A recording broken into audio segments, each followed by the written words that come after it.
Hey guys, we are back. I don't know what just happened. That just kicked me out. But welcome back to another episode, guys, of More Than a Title. I'm your host, JarrettThomas, as usual. And man, we've got a special episode built out for you guys today. So my brother to my right, man, is actually a good dude. Somebody I built a great relationship with, man.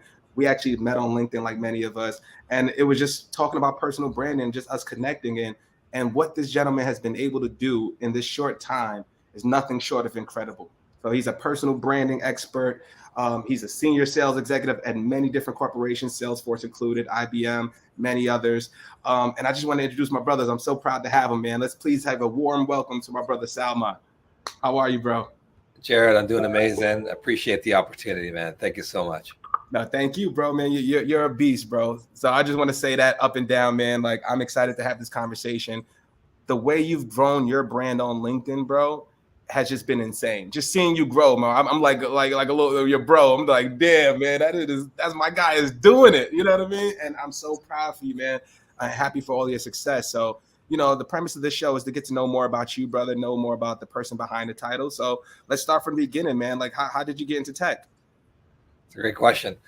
Well, it wasn't my parents' dream to get into tech sales. I'll tell you that much. So I don't know if you have any South Asian friends, but typically South Asian parents, they want you to become a doctor, an engineer, or a lawyer. Yeah. And they compare you to every family member back home, here, everywhere. And, my mom wanted me to become that. But throughout my career in university and high school, I always had a passion for sales. I worked door to door selling newspaper subscriptions for the Toronto Star. I was in a call center. I was selling phone plans. I was doing everything. And I had a passion for tech. I had a passion for sales. So I told my mom, listen, I'm going to go against your wishes. I apologize in advance, but I want to get into sales. And it took a lot of, explaining and a lot of late night talks, but she said, okay, just make us proud and make a lot of money too. And I think I've done that. But yeah, that's, thankfully, I was able to break into tech sales back in 2006, almost 16 years ago. Wow, West days. Remember that?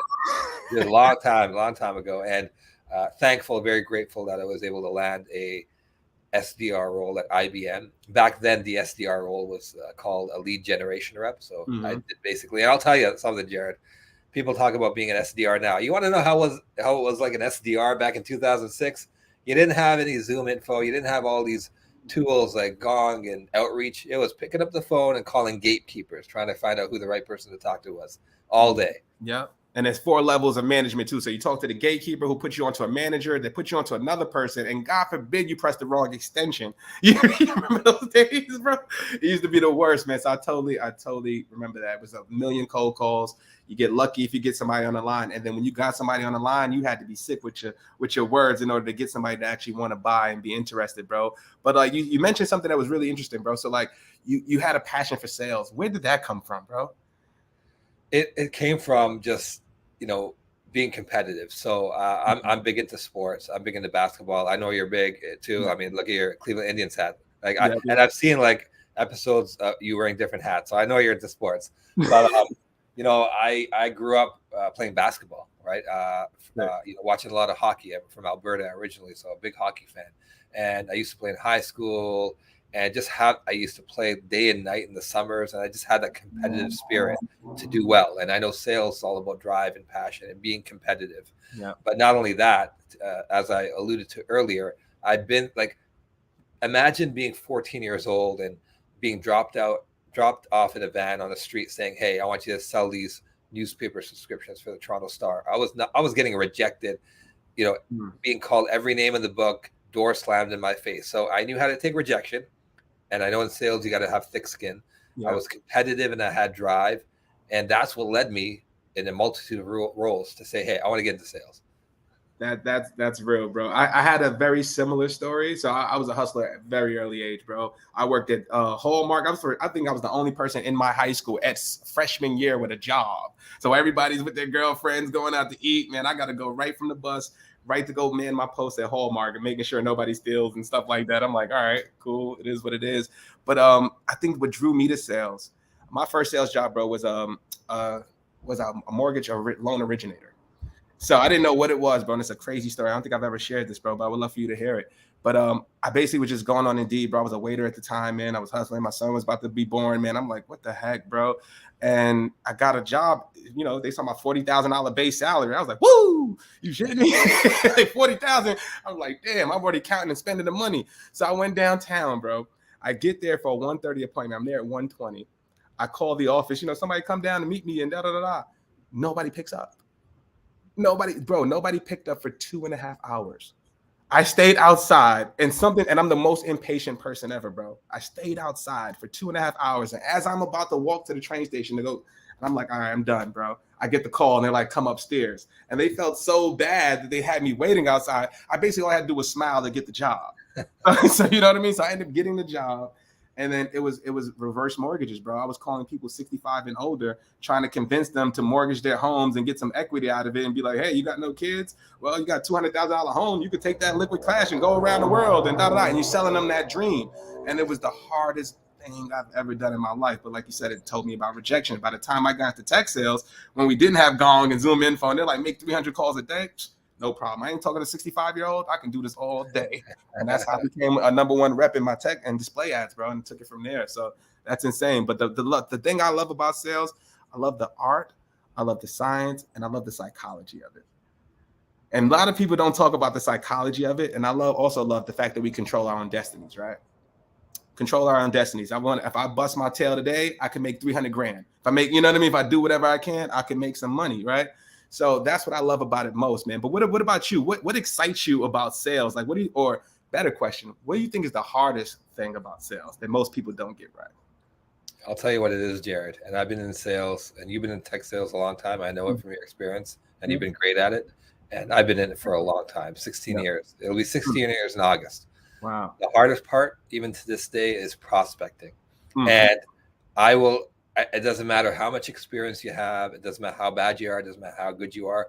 It's not easy, and it's not getting any easier, right? It's hard to pick up the phone and make a cold call. It's hard to think of a message that's going to resonate with an executive. It's hard to get those responses. But when you do, it's the most rewarding thing in the world. Damn, that email got me an executive meeting with the CMO. Oh, wow, that cold call led me to a deal that I'm particularly proud of. That's what drives me. That's crazy too, bro. Like you hit the nail on the head, man. But it's also that being able to create that copy and able to do that and send that email to that person and get that response is crazy. I'm curious to know from you, what has it been like now that you have a blend of both? What have you seen since you've blended your personal brand content and you're still doing your active outreach and your prospecting? How has one complemented the other? All right. So I'll take a step back. When I first started posting about 8 months ago, in my first month, I reached out to you. I don't know if you remember this, but you can go back in our LinkedIn messaging. And I said, Jarrett, man, like, tell me how you did it, right? Tell me how you grew your following. And you said it took time. I was inconsistent, and then I was more consistent. I was on and off, but I tried to share a message that was relevant to people, to diverse people, and I share some of that as well. So thank you for having that conversation with me, because you're one of the people that inspired me. So I appreciate that. I really do. That's love. And then, I'm very thankful for the opportunity to be on LinkedIn, and the messages have been resonating with people. And like I said, I've been focusing, #1, on sales advice and tips for SDRs, for AEs, whether you be an SDR, a commercial, or an enterprise seller. My goal was to make sure that anything that I'm sharing, you could have immediate impact in your role. You could take it and say, hey, I can use this in my role right away. That's #1, because I think that's something that's missing a little bit on LinkedIn. For sure. And #2, I wanted to talk about diversity. I wanted to talk about, hey, if you're a person of color, if you're a minority, if you're, of a certain, from a certain place where you feel that you're not well represented, or you're part of an underrepresented group, how can I share that from my experience? Because I'm an underrepresented group. I don't drink, but that hasn't stopped me from being successful. So how can I be a voice for others? And a lot of people have reached out. Dozens and hundreds of folks have reached out saying, hey, thank you for sharing that. It's motivated me. And I'm sharing a lot of interview tips as well. So in terms of my prospecting, I would say that it's given me more confidence. That is the #1 thing that my external brand that has been built over the last few months has given me confidence to do well in my job, and confidence in the way I prospect and the way I work through my deal strategy, and it's produced results, and it's been rewarding, and that's what's helped me been doing. Yeah, that's amazing, brother. And that was real, man. I appreciate the love you showed, man. And this is what it's about, bro. So just to tell the people in the audience, I say this shit all the time, man. It's all about impact. It's all about, like, when it's all said and done, bro, when LinkedIn is gone, when we're not here no more, bro, only thing that's going to matter is how you impact people's lives, bro. So we didn't know each other, man, but I felt it, man. You wanted to do it. And I felt it like, man, if I could help you change your life, bro, or whatever, how small it was or whatever it was, that's what means something to me, bro. So I took the call and I just knew you was on it, bro. And to see what you're doing now is like one of those, I get a lot of calls, bro. You're one that I look at and be like, my dude did it, bro. Yeah, thank you. I love that stuff, bro. Like, that's what motivates me. Like, and you're right about the confidence. What it's done for my confidence, I feel like once you have the personal, what excites me about personal branding is that there's no limits to it. It's literally, I said this on another podcast before, but it's like we're literally paving the road while we drive. There's no playbook for it. There's no nothing. There's no like, but you feel the impact, right? And then that confidence that you get from, hey, man, somebody reaching out to you from Germany or France. They're like, yo, I love your content. You're the reason why I got into sales. Or, hey, y'all just got the tech sales job that you told me about, bro. That was so sick. You changed their life, and it's a snowball effect. They're going to show love to somebody else, and they're going to show love. And that's how we become better as a whole, man. So that's love, bro. And that's why I did it for you, bro. And like I said, the confidence, man, it's changed my life. If I tell you some of the people that I've been able to reach out to and talk to, bro, have a beer with, I would have never thought that, man. Doing this from a 2-bedroom apartment from the Bronx is insane. It's insane, man. So it's like, the CEO Revolt. Like, I'm talking to CEO of Title in 2 weeks. Like, bro, I'm just a subscriber of Title. I don't even know. Like, how am I talking to the dude that's talking to Hove? You know what I mean? And that's just like insane. So everybody listening, the opportunities that you can create from personal branding is one thing, but the impact that you can have on people's life is what really matters. That's where you really win. That's the win. Relationships are currency, and you make that happen, and you just show love, and it's going to be reciprocated. You know what I mean? So, and I'm curious for you too, bro. Like, what do you think is the future of sales? Because I've been arguing this stuff with a lot of people, bro. Do you think a personal brand is going to be needed in the future for sales? Like, what do you think sales is going to look like in 24 months? Yeah. That's a really good question. I think it's not required, but it's going to be a huge benefit if you have one. Because here's the thing. If you have a strong personal brand, people look at you. There's folks that have more followers than me, and they are easily able to connect with C-level VP executives at other accounts because of their personal brand.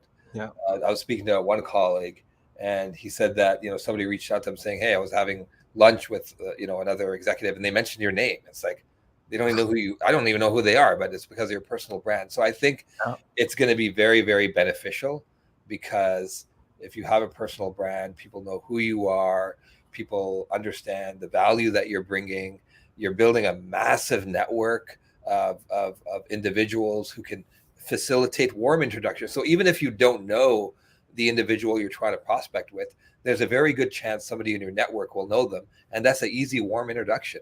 So creating that personal brand, I think, is very, very beneficial, and it's going to continue to be beneficial. But I will say this, like, I just started building my personal brand 8 months ago. So 15 years before that, I wasn't. And I know some really successful salespeople that don't have a personal brand, but are absolutely crushing it. So that's why I say it's not required, but it's highly beneficial. I would agree with you. I think in 2 to 3 years, I think it's going to be required. Because me and you used to be the same, right? We used to be killing it. We used to hit our quota. We used to do it in the cubicle. And if you met us on the phone, you loved us. The problem is, how do we scale that? You know what I mean? So if I don't know you, I don't know you. I'm just cold to anybody else, even though we could be rock stars, right? But like you said, the power of dark social is kind of similar to like content for a regular website. What is going to sell for us when we're not in the room? I mean, it's that reputation, bro. You can't tell if somebody was in Slack, they're going for a beer, they're at, a coffee shop, and they're like, man, I'm looking for a good sales rep. Oh, do you know Salman? Do you know Jarrett? Do you know this? And to be in those rooms, you can't attribute that, but it's working. So you're going to need that, guys, because what do you do? And I tell sellers this all the time. What do you do when you're against one of us? Well, how are you going to beat one of us on the phone when people are already talking about us? They love our personality, they want to talk to us, and when they get on the phone, they're excited to speak to us versus Joe Schmo who's killing it, but we don't know you. Yeah. Let me add one more point to that. Yeah. To clarify. So very good points, strong points, Jarrett. What I will add is that if you're on the job market, like if you and I are looking for a new job, if you build a personal brand like we're doing today, you won't have to apply for a job again. Never. There's going to be people reaching out to you. You can send one note to a hiring manager because you built a relationship with a brand, and boom, you got a job. You won't have to apply for a job because people will be at your doorstep. That's it. That's it. And why wouldn't you want that, bro? And like I tell people, like, so my story was, bro, like I closed $2 million in sales without a cold call or email, bro. And I was at an agency, 15 people strong. Like, I'm like, what? You know what I mean? We had no brand awareness like that besides the CEO who was big in the space. But aside from that, I didn't have that, bro. And if you'd have told me that 3 years ago that you can make $2 million without sending a cold email or a cold call, I said, you're nuts. But in this world, in this digital era world, bro, like the buyer's journey is the buyer's journey. I could still call you and hit you up on the phone and you could be like, yeah, I like you, Jarrett, but you still might not be ready to buy. There's no thing that's going to help your conversion rate more than somebody coming to you and saying they want to work. That's when it's just you smile, you dial, and you're just like, hey, I'm here. And you just listen to the problem and help. And that's enjoyable versus me trying to convince you. I think the convincing part is what's the worst. So you got to have that content. The content is doing the convincing before you even do anything. That's what it should be, right? And I always tell people it's like a movie trailer, right? Like same thing with you, bro. Like when you first got on, I loved your post, bro, about like you not drinking. It's a story that's needed, right? Because there's people that don't drink, and we have a bro culture in sales, right? We got to go to the bar. We're fucking, we messed up. We didn't hit our quota. I got to drink myself to sleep type thing. You know what I mean? And that's the culture. But you're like, nah, I'm not that. You know what I mean? And that story is needed. So that's why people want to follow your journey and see your path. In 8 months, what you were at 16, 17,000 followers? Yeah, somewhere around there. Yeah. It's insane, bro. You just passed me. I'm like, shit. Damn, I got to set my content up. But I love to see it, bro. So I would love to ask you, what is the craziest thing that's happened in your 8 months on your journey? What's the coolest thing that's happened to you? You said this earlier. It's about impact. Mm-hmm. And I don't care if I will take one message, one DM from someone saying, hey, your content inspired me. Your content helped me progress or close a deal. Your content helped me land a job, and all the interview tips that you're saying. I will take one DM over 1,000 likes on a post. I would rather have that one DM. That's it. Because it's not about the vanity metrics. That's all fine and dandy. I'm not saying I don't like likes. Of course, everyone likes reactions. Yeah, but it's the impact that you have on someone's life that stays in your heart, right? That's what, and I can tell you for a fact that there's been at least 40, 50 plus people that have reached out saying, hey, your interview tips got me a job. Your territory template plan landed me a job. And that's what gives me the most joy. That's amazing, bro. Now imagine if you didn't. You know what I'm saying? What if they didn't have that story? What if they didn't have that template? You just changed somebody's life, bro. And that's what it's about. Like the followers are cool, but what you're building is community. You know what I'm saying? And there's a big difference from you having 16,000 followers versus knowing I've got 600 people that are going to go to my website and subscribe to my newsletter because they know what I'm doing is quality. It's a big difference. And I tell people that all the time, right? It's like, okay, you got 20,000 followers. That's cool. But who's DMing you? Who's talking to you? You know what I mean? Who's reaching out? Who are you really affecting? And if you're not doing anything, you're just getting the vanity. Like, okay, you're gaming. Anybody can game the algorithm. I know people are doing pods. And you know what I mean? I know you've seen them. You know what I mean? They're sitting there. It's like 50 of them. You see the same names. We're in a circle. You know what I mean? So, matter of fact, what are your thoughts on pods? Have you ever considered it? I don't even really understand it, to be honest. Like, somebody was mentioning it on a comment like a few months ago, and I was like, what is that? And is it like a group of people that come together and say, I'm going to comment on your post and you comment on mine? I don't know. That's exactly what it is. I don't really care. I got introduced to several pods when I was starting up, bro. and it would be like big influencers, like 50,000, 60,000 likes, like, hey, Jarrett, we want you in your pod. So I'm like, all right, cool. I thought it was just a cool thing. We sharing content ideas. And then when I get there, it's like, hey, I made a post. Everybody run, go like it so we can game the algorithm for the golden hour and show that we're lit and, you know, getting engagement so we can get boosted and all that. And I'm like, oof, this is what you guys are doing. This is how you got 60,000 followers. Exit Slack immediately. You know what I'm saying? I just couldn't do it. I just felt like, no, first of all, I'm not building community. I'm just doing the stuff for the vanity. It's like me going to buy YouTube followers. Like, I don't like, what is the point of having 50,000 likes on your rap video from YouTube that are all bots? It means nothing. I'd rather have 28 people that are like, I love your stuff, Jarrett.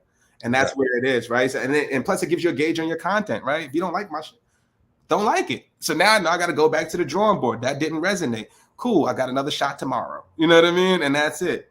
But that pod stuff is just ridiculous. So if anybody that is, I will say though, it is a decent strategy for company brands. So if you're doing like employee advocacy and you want to scale, because that's what's going to be the next future, right? Brands are going to want to understand, how do I scale Jarrett and Salman? Right. How do I make 100 of them, right? And if Salman's getting 1 million views in a quarter, you multiply that by 25, and we got 25 million views to our organization. The problem is, how do you attribute that? Which is going to lead to my next question for you, bro. And if you don't want to touch on this, just let me know, bro. But do you think people with personal brands should be compensated for their work? And I struggle with this a lot. From the organization you work for? Yeah. I don't know. And LinkedIn. Because if you're generating 1 million views in a quarter, you're keeping people on platform. And if you're keeping people on platform, they're monetizing. So what is it for you? I mean, here's the thing. Like, I know that there's, and I haven't done this before. I haven't been even approached by a company, but I know that there's, and you know this from your experience, that there's, you know, brands and companies that will reach out to you and saying, hey, can you shout out my brand and on one of your posts, and we'll give you some sort of monetization for it. So I think you, bro, they ain't reaching out to you. Are they doing it? I'll take it. I'll post you right now, bro. Yeah, nobody's reached out to me for that. Okay, but I don't know why. You know what I mean, man. But yeah, I mean, it's a tough question to answer, because here's the thing: like, you can take your personal brand anywhere. Like, if you take your personal brand to another company, you just help that company out. And I can't really give an answer on that, to be honest, if it should be paid by your company or paid by LinkedIn. I think the monetization will come, like, in other forms, whether it be, you know, sponsorships, whether it be people reaching out saying, can you do some advice for, you know, my organization? Could you do this or do that? So I think there can be monetization in other forms. I definitely agree with you about monetization on other forms. That's the real benefit of the personal brand. But I don't want to ignore that there's value for the companies, right? Yeah, there is 100%. There is ton of value, right? Because once again, how many people may have applied for your job or a role at your company or any company you've been in because they see you and they're like, hey, I want to work with this dude. How many customers are actually seeing your post and saying, damn, that's a pretty good company, and they're keeping their top of mind now because of what you're posting, right? All of those things matter.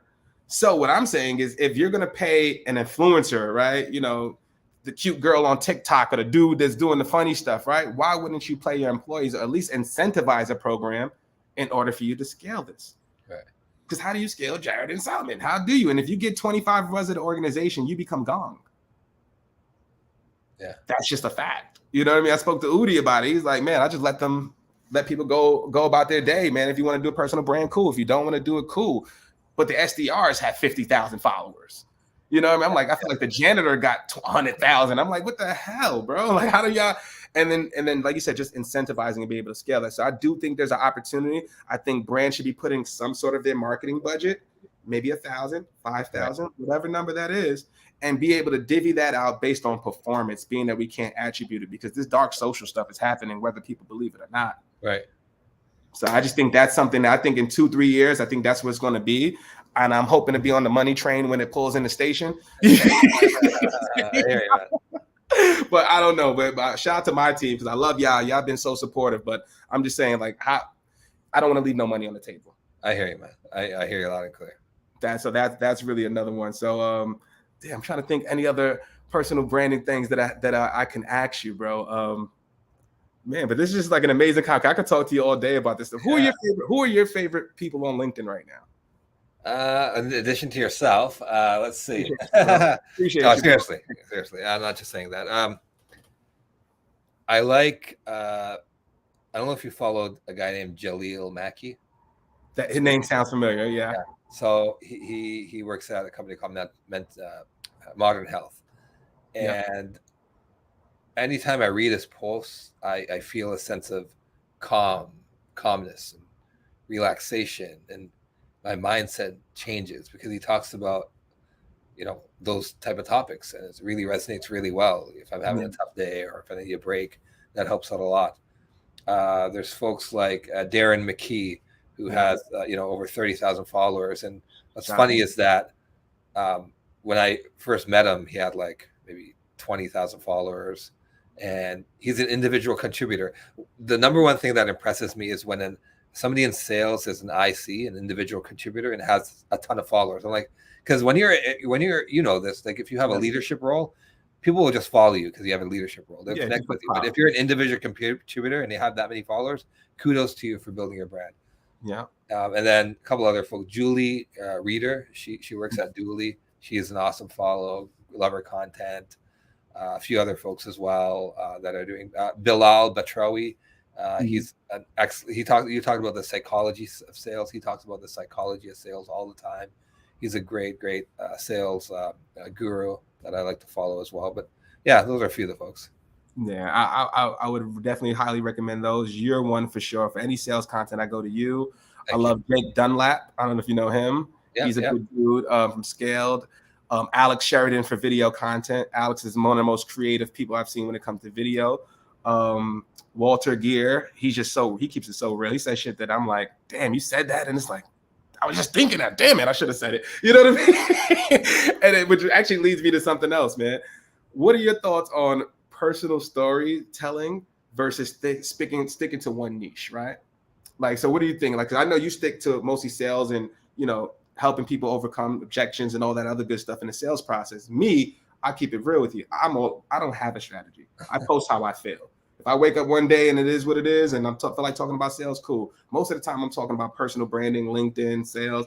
I'm all over the place. I might post a story of my kid. Like, whatever I feel, and it's been working for me, right? But what do you feel about the blend versus sticking to one topic?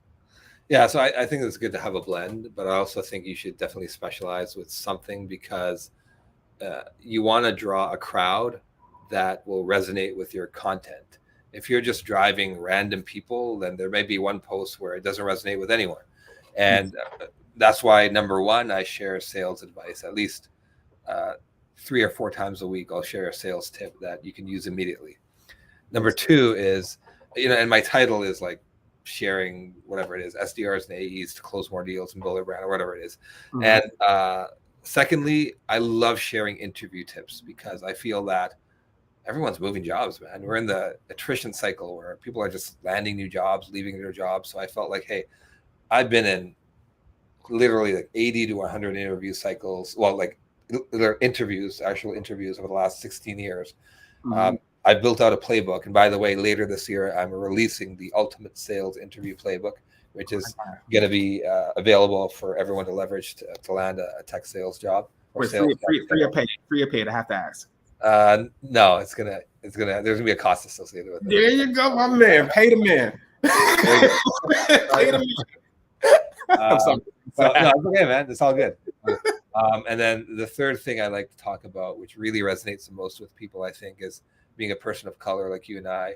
Yeah. Talk about diversity. I like to talk about diversity in sales, whether you don't drink or you drink, and it's tough for you to, really, have yourself in the culture. Whether it's, being a person of color in sales, whether it's, having dietary restrictions, whether it's any sort of challenge you've had in the workplace because of who you are or where you're from or what you follow. I think that resonates with people, and I want to continue to share that. Yeah, that's real, bro. And I'm in the same boat with you. I think, first of all, I love the niche that you figured out with the interview. That was perfect. If you were doing SEO, that would have been great. So like that's a great niche, bro. And I've seen your tips. Your tips actually work, bro. So it's real, man. For me, man, I think that's what matters to me most is the diversity. Like, that's why I wear the hat. That's why I wear the hoodie, bro. It's like, I don't care. If you see my profile, I'm in a hoodie and a hat on some steps, random steps. I don't know where the hell I was at. You know what I'm saying? And that's how, because I want people to be like, man, I can do it. And to give you, like, you know, I'm not saying I started this in my organization, but like when I first came in, bro, I didn't see a lot of hats. You check out a meeting now. We got them to the side, they cock to the back, they go this way, the Fresh Prince style. It's like, I'm like, yeah, you know what I mean? And that's what matters to me, bro, because we can do it. We're underrepresented culture. You know, for me, man, I didn't have anybody to have the call with, you know, like you and I had. You know, I would have loved that. You know what I mean? I would have loved somebody to be like, yo, Jay, you're doing this all wrong. You know what I mean? You don't have to hit your head against the wall and make 1,000 calls. You don't have to do that, Jay. This is what I've done, and this is how you connect with people. And instead of tactics and stuff, I wish people would have told me how to tap into relationships.